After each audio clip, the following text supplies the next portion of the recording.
Hello friends, আজকে আবার অন্য দিনের মতোই আরেকটা গল্প নিয়ে আসলাম। আজকে গল্পটির নাম হলো এক ট্রাক ড্রাইভারের গল্প, story of A truck driver. আজকের গল্পটির হলো বাংলা গল্প। এই বাংলা গল্প থেকে আমি ইংরেজিতে ট্রান্সলেট করব, সাথে এই ট্রান্সলেট করা এই গল্পটির ইংরেজির প্রতিটি লাইনে থাকা গ্রামার নিয়ে আলোচনা করব। চলুন দেখা যাক আজকে গল্পে কি হয়। নাম তার Rafiq. His name is Rafiq. এখানে অক্সিলারি ভাব ইজ আছে, সেটা প্রেজেন্ট টেন্সের অক্সিলারি ভাব, আর হিজ নেম হলো সাবজেক্ট। তো এই সেন্টেন্সটা কি হবে? এই সেন্টেন্সটা সিম্পল প্রেজেন্ট টেন্সে হবে বা প্রেজেন্ট টেন্সে হবে। পেশায় ট্রাক চালক। He is a truck driver by profession. পেশায় বাই প্রফেশন, আর ট্রাক চালক he is a truck driver.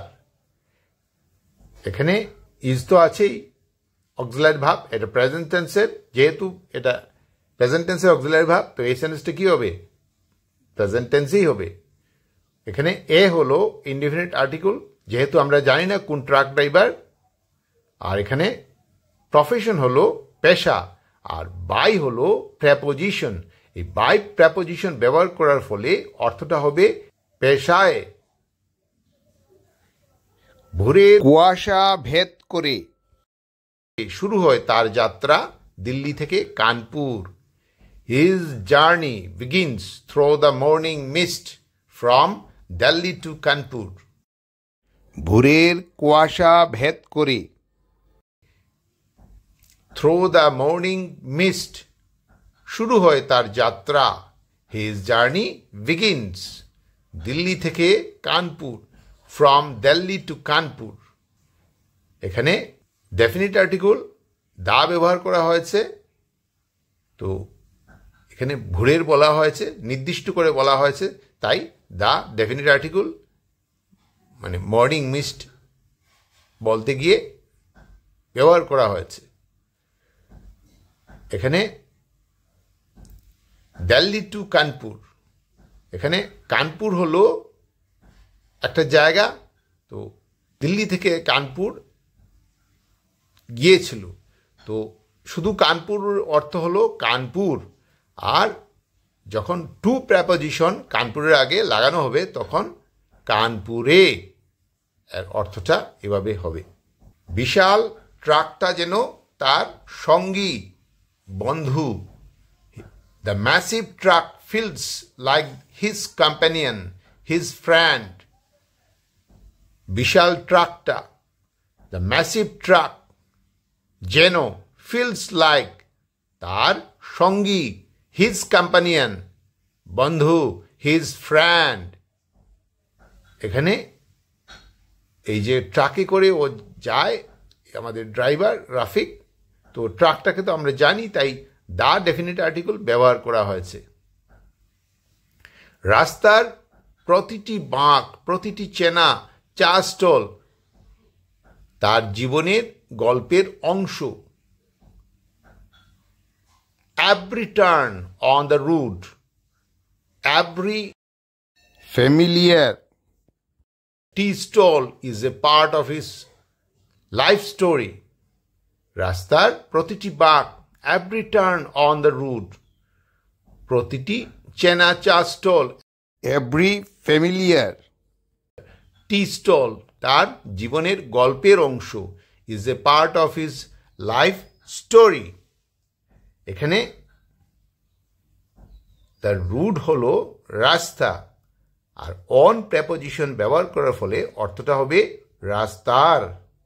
এখানে is হলো অক্সিলারি ভাব, এটা প্রেজেন্ট টেন্সের অক্সিলারি ভাব। তো যেহেতু প্রেজেন্ট টেন্সের অক্সিলারি ভাব, তো এই সেন্টেন্সটা কি হবে? সিম্পল প্রেজেন্ট টেন্স বা প্রেজেন্ট টেন্স হবে।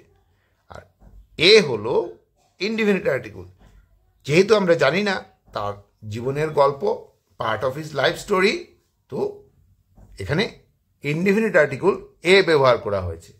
পরিবারের মুখে হাসি আনতেই প্রতিদিন হাজার কষ্ট হাসি মুখে সয়ে নেয়।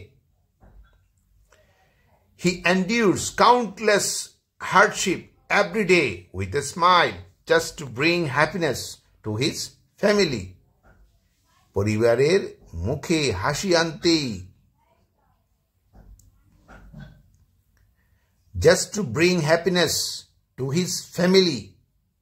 প্রতিদিন, every day, হাজার কষ্ট, countless hardship, হাসি মুখে সয়ে নে, he endures with a smile.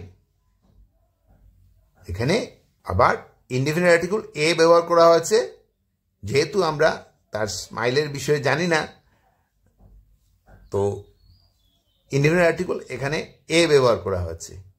R bring happiness, bring হলো আনা, আর যখন টু প্রেপোজিশন ব্যবহার করা হবে ব্রিং এর আগে, তখন অর্থটা হবে আনতে।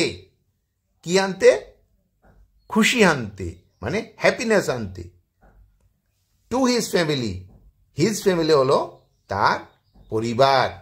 আর টু প্রেপোজিশন যখন ব্যবহার করা হবে তখন অর্থটা হবে তার পরিবারে। মাঝে মাঝে মনে পড়ে ছোট ছেলেটা বলেছিল, আব্বু তাড়াতাড়ি ফিরো। Sometimes he remembers his little boy once said, Abbu, come back soon. মাঝে মাঝে মনে পড়ে, sometimes he remembers, এখানে মনে পড়ে, মাঝে মাঝে মনে পড়ের সঙ্গে মানে সে শব্দটা বাংলার মধ্যে বলা হয়নি, কিন্তু ইংরেজি লিখতে গিয়ে আমাদের সে লিখতে হবে। sometimes he remembers, ছোট ছেলেটা বলেছিল, his little boy once said, আব্বু তাড়াতাড়ি ফিরো, আব্বু come back soon. এখানে এই সেন্টেন্সটা হলো ন্যারেশন, এটা হলো রিপোর্টিং ভার্ব। রিপোর্টিং ভার্বে এখানে কি আছে? অ্যাকশন ভার্ব আছে, সেটা হলো ভার্ব নাম্বার 2 তে আছে, সেইজ থেকে আসছে, সেই এটা পাস্ট ফর্মে আছে, তো এই রিপোর্টিং ভার্বটি পাস্ট ফর্মে আছে। আর ইনভাইটেড কমার ভেতর যে সেন্টেন্সটা আছে সেটা হলো ডাইরেক্ট স্পিচ, যেভাবে বলা হয়েছে ঠিক সেভাবে লেখা হয়েছে। তো আব্বু কাম ব্যাক সুন, তাড়াতাড়ি ফিরো।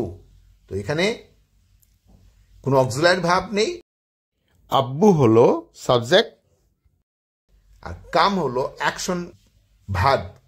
তো এটা ভার্ব নাম্বার 1 আছে, তো এই সেন্টেন্সটা কি? সিম্পল প্রেজেন্ট টেন্সে হবে। সে কথা মনে রেখে চালিয়ে যায়।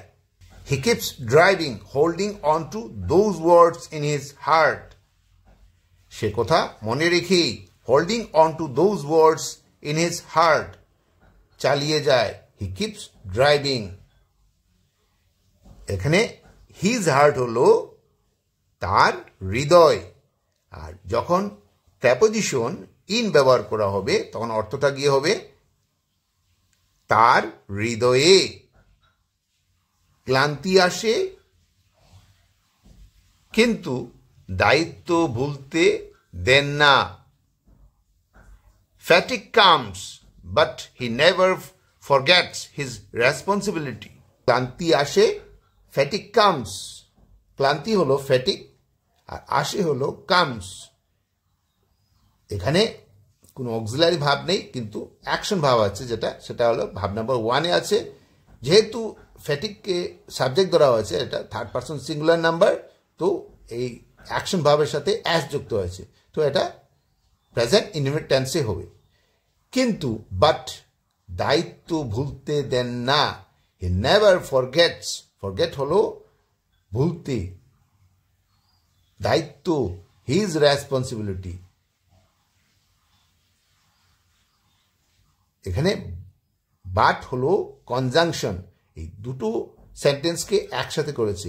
ফ্যাটিক কামস আর he never forgets his responsibility, দুটো সেন্টেন্সকে বাট কনজাংশন যুক্ত করেছি। একদিন রাতে এক বৃদ্ধ পথ হারিয়ে ফেলে। One night an old man lost his way. একদিন রাতে, one night, এক বৃদ্ধ an old man পথ হারিয়ে ফেলে, lost his way। এখানে এই বৃদ্ধ কোন বৃদ্ধ আমরা জানি না, তাই তার আগে ইনডিফিনিট আর্টিকেল এ ব্যবহার করা হয়েছিল, কিন্তু এখানে ভাওয়েল ছিল ও, এ ই আই ও ইউ, এটার মধ্যে ওটা পড়ে, তো এখানে কি হবে, এখানে এর বদলে এন লেখা হবে বা লেখা হয়েছে। রফিক থামিয়ে ট্রাক, নামিয়ে দেন বৃদ্ধকে গন্তব্যে, মানে বৃদ্ধকে গন্তব্যে, তার গন্তব্যে পৌঁছে দিয়েছিলেন। Rafiq stopped the truck and dropped the old man at his destination. Rafiq থামিয়ে truck, Rafiq stopped the truck, and এখানে যদিও লেখা হয় নাই, এবং তো এখানে অ্যান্ড লিখতে হবে, যেহেতু এটা কনজাংশন, এটা দুটো সেন্টেন্সকে এক করছে। নামিয়ে দেন বৃদ্ধকে গন্তব্যে, dropped the old man at his destination. এখানে দুটো সেন্টেন্স হলো রফিক স্টপ দ্য ট্রাক আর drop the old man at his destination. এই দুটো সেন্টেন্সকে এক করেছে বা যুক্ত করেছে অ্যান্ড কনজাংশন। এখানে ট্রাকটাকে আমরা জানি কোন ট্রাক চালায় রফিক, তো সেই জন্য দা ডেফিনিট আর্টিকেল ট্রাকের আগে ব্যবহার করা হয়েছে। আর এই ওল্ড ম্যানের বিষয়ে আমরা অলরেডি জেনে নিয়েছি, তো ওল্ড ম্যানের সাথে আগে কি ব্যবহার করা আছে, ডেফিনিট আর্টিকেল।